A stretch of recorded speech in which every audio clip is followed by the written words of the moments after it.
I think that even though we've been dealing with GVHD for many years, our understanding of the pathophysiology and biology is still limited. So I'm seeing a lot of interesting new developments relating to the impact of the microbiome on graft-versus-host-disease.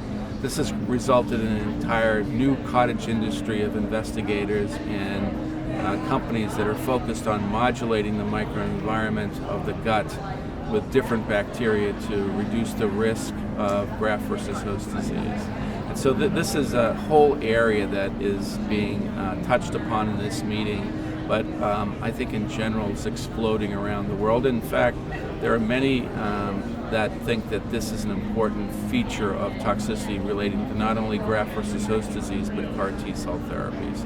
So modulating the microbiome is a major,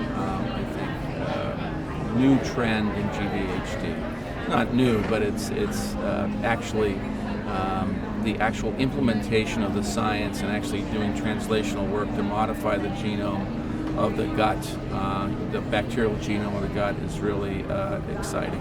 I mean, some examples would be just altering the microbiome by oral antibiotic uses or microbiotic uses, but also using bacteriophages, which specifically target certain of the bacteria that are associated with graft-versus-host-disease to preserve the commensal bacteria that actually protect against graft-versus-host-disease. So these bacteriophages are viruses that actually have CRISPR in them to kill the specific bacteria that may be associated with graft-versus-host-disease. Pretty amazing stuff.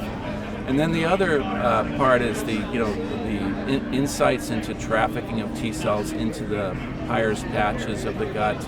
What are the integrins and what are the chemokines and chemokine receptors important for that trafficking? So there's a number of approaches to block those trafficking pathways just so that T cells don't get to the gut. And then obviously there are prophylactic measures with JAK inhibitors, which we really were the first to describe, but now JAK inhibitors are approved for the use of graft-versus-host-disease in graft-versus-host-disease patients that fail steroids. But we and other groups are using them in the prophylactic setting. And finally, the combination of CTLA-4 inhibitors, CTLA-4 Ig, and now post-transplant cytoxin, the so-called CAST regimen looks very, very exciting. The final is manipulation of the graft. So manipulation of the graft takes more time, it's more expensive.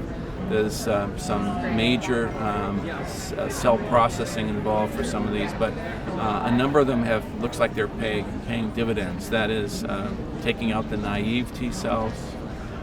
Looks like that results in significant reductions in graft-versus-host-disease, and it also allows the transmission of or passive transfer of memory T cells, so you get adoptive memory, but the GVHD is limited, and this is work by Marie Bleakley, Warren Schlumchek, and others. And then the use of the ORCA platform, which is very exciting, where they actually combine conventional T cells with Tregs, and in some cases iNK T cells to put a mixture together which is proprietary, which seems to provide an anti-leukemic effect but also mitigates graft-versus-host-disease. So graft modification and graft manipulation appears to be the third major way. So there's 3 or 4 different fronts that are really exciting now: microbiome, graft manipulation, and prophylaxis with CTLA-4 and JAK inhibitors.